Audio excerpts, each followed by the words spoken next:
In the last couple of days, I have been called names by paid trolls on social media. Ako daw ay kapituko at walang delikatesa at iba pa. Ako, kapituko, kung talagang coterminous ang posisyon, aalis po ako. Kung talagang kailangan siya ng trust, from way back, aalis ako. Nakalagay sa batas, fix yung term of office. At wala rin akong ginawang masama para ma-deserve ang ganitong klaseng treatment. Sobrang kahihiyan po ang dinanas ko. Perhaps, this is the first time in the history of the Philippines wherein a cabinet position that is not vacant and already occupied was assigned to yet another person. This resulted in 2 appointees for only 1 position. In this situation, I was appointed by former President Rodrigo Duterte as chairperson of the Mindanao Development Authority on January 13, 2022. I took my oath of office before Judge Janice Celestial on January 17, 2022. However, on May 13, 2024, Secretary Leo Magno, who is already holding the position of Presidential Assistant for Eastern Mindanao, was appointed by President Ferdinand Marcos Jr. to the same position that I currently hold. He eventually took his oath of office before Executive Secretary Lucas Bersamin on May 21, 2024. Honestly, I had the biggest shock of my life. It felt literally like my heart stopped beating for a few moments. May ganun pala talaga. I have had sleepless nights and an upset stomach due to the overwhelming stress. I cannot bear the embarrassment and humiliation. I could not fathom why there is another appointment for the same post that I am currently holding. I ask myself, what did I do wrong? What did I do to deserve such disrespect? I do not recall having done anything wrong in the conduct of my duties. Prior to Leo Magno's appointment, I have not received any formal communication from Malacanang. I have no quarrel with the stand of the other camp that the President has the authority to appoint because that is correct. There is no question on the matter.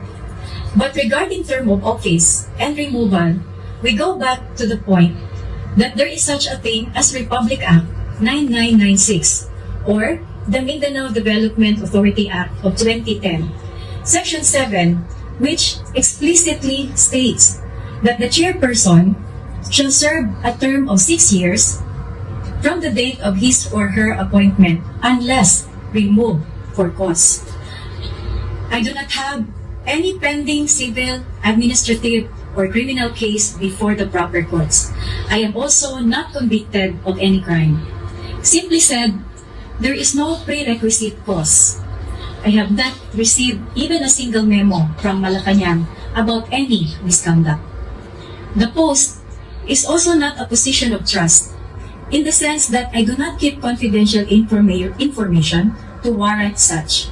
My mandate, as stated in RA 9996, Section 3, clearly says to promote, coordinate, and facilitate the active and extensive participation of all sectors to effect the socio-economic development of Mindanao, which I have done diligently to the best of my ability.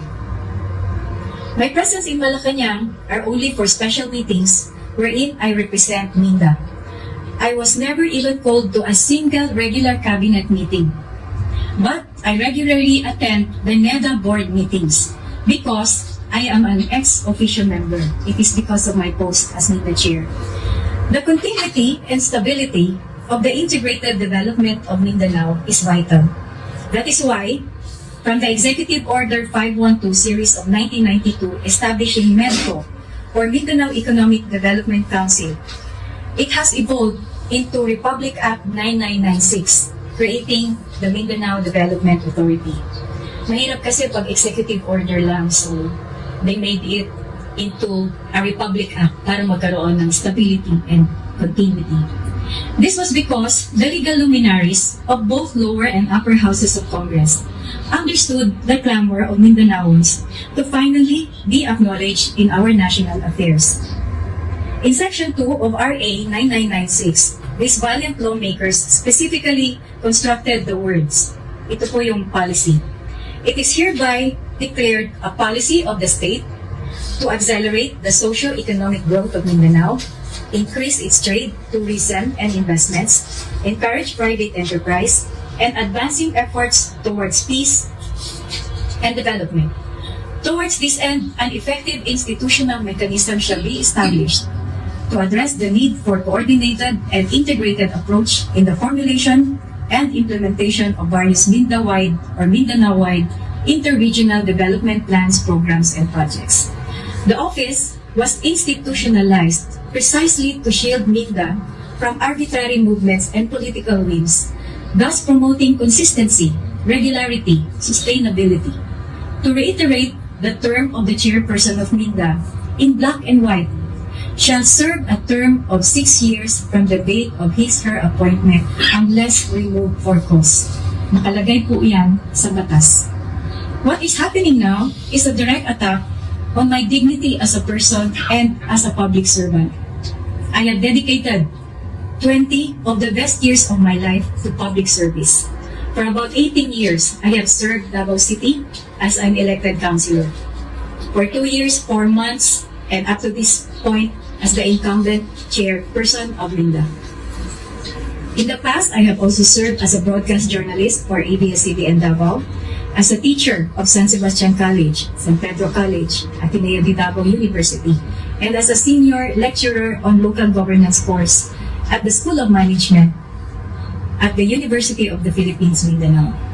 I have received recognition as a public servant during my time as a Davao City Councilor in 2008, as a TESDA Kabalikat awardee in 2009 as one of the 10 outstanding councilors in the Philippines, which was established by JCI Philippines and the late Senator Edgardo Angara.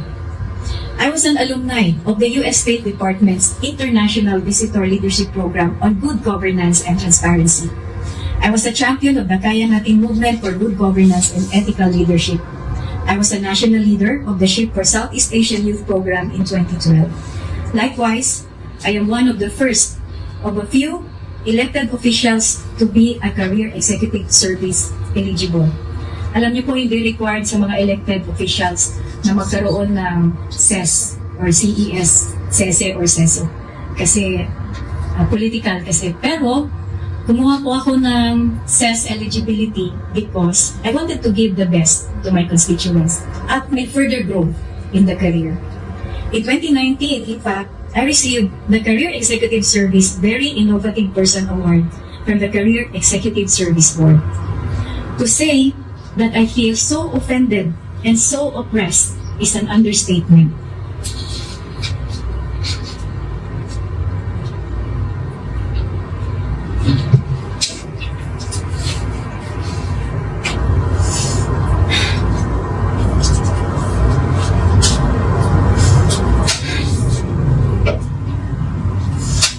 Here's the saddest part.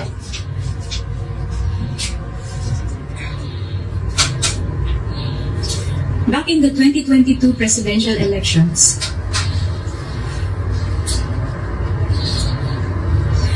then Mayor Sara was being urged to run for the highest office in the country.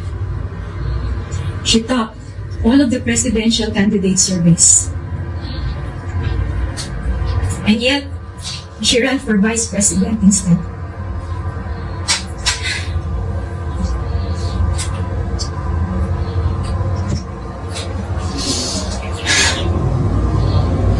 She formed a unity team together with President Bongbong Marcos.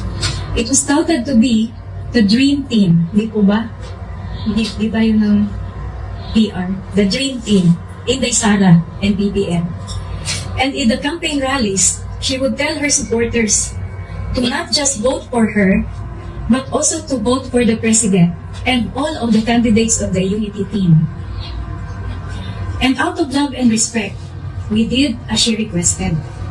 In fact, my daughter Attorney Luna Acosta, ran as councilor of the 1st District of Davao City under the so-called Unity Team or Unity of Inday Sara BBM. Ganoon po katindi magsuporta ang mga taga Davao at mga taga Mindanao. We enjoined family and friends to heed the call of Vice President Sara then, now, to even support the entire slate of the Unity. Ito po ay pawang katotohanan.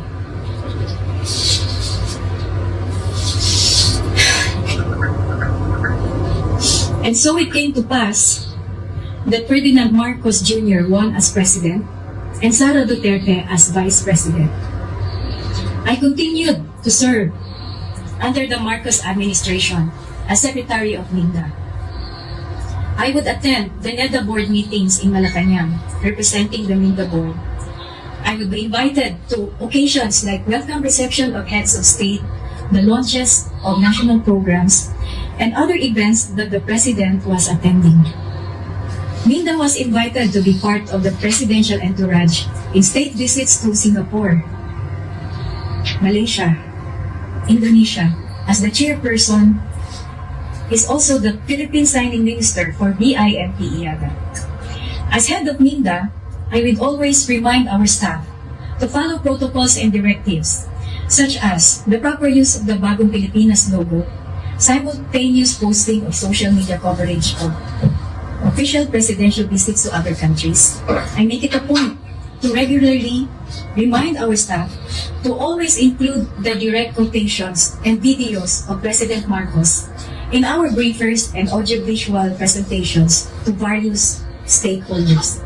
Kasi po, every now and then, may humihingi ng briefing from MINDA, from different agencies, different sectors, and they tend to be so technical. Sabi ko, we have to show President Marcos in our videos kasi we are under the office of the President. So minsan, technical sila masyado, so they have to be reminded. We also aligned the Mindanao agenda to the Marcos administration's agenda. The MINDA board and MINDA would regularly update the President on our accomplishments and activities in Mindanao on a monthly basis on top of the usual annual report. MINDA also sends invitations to Malacanang for MINDA-led or MINDA-organized events in Mindanao. So to my mind, everything was going on well. Everything was A-okay. That is why all that is happening now is all so unexpected. Hindi ko akalain na mangyayari. Napakalungkot po ang pangyayari, but despite this unfortunate situation now,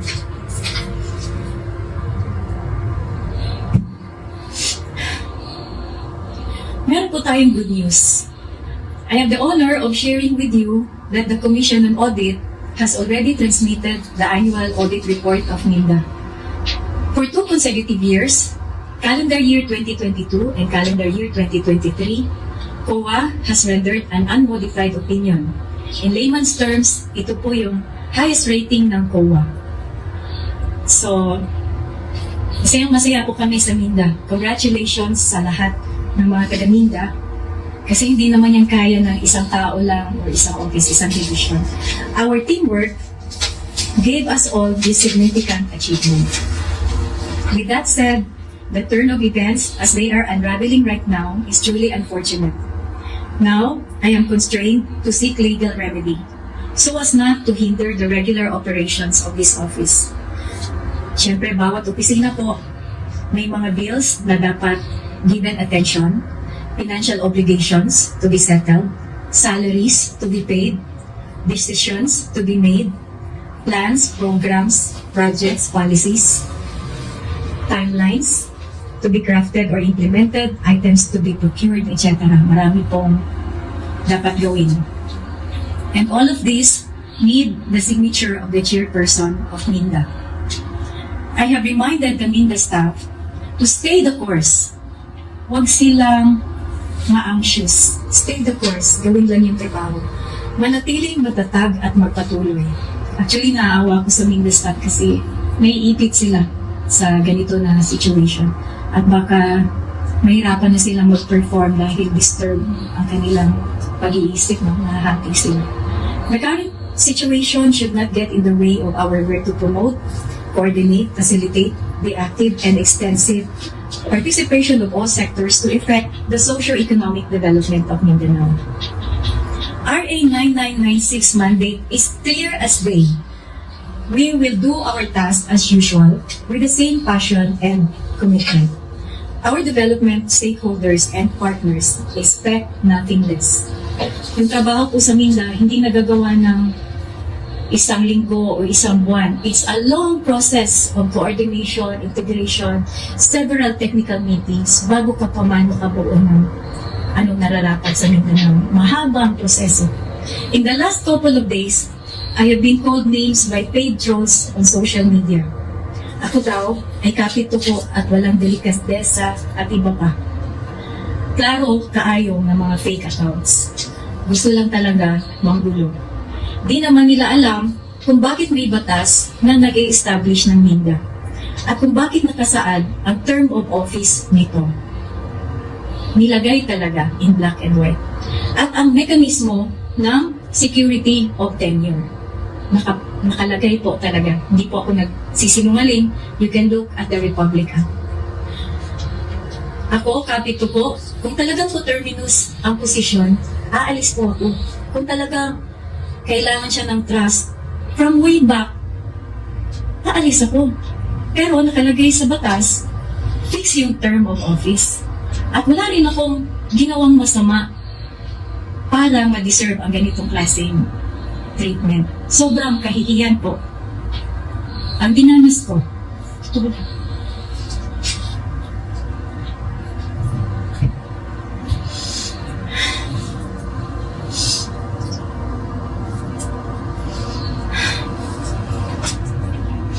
I know that the law is on my side because RA 9996 is very clear on the agency's mandate and the chairperson's term. And kung tatanggalin man, meron din siyang cause. Pinagdarasal ko po na sana ang kaso ay mapunta sa mga buting kamay na may malalim na pangunawa sa batas at may puso at malasakit. Para sa mga lingkod bayan na tulad ko, na walang ibang hinangad kundi magtrabaho ng tapat para sa bayan.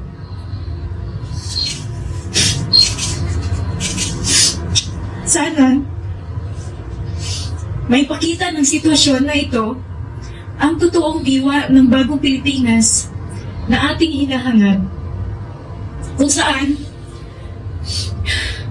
ang good governance at public welfare ay napapatunayan na tunay na nangingibabaw sa lahat. Sana naman ay huwag ipawalang bahala ang mga umiiral na batas tulad ng Republic Act 9996. The law should always prevail.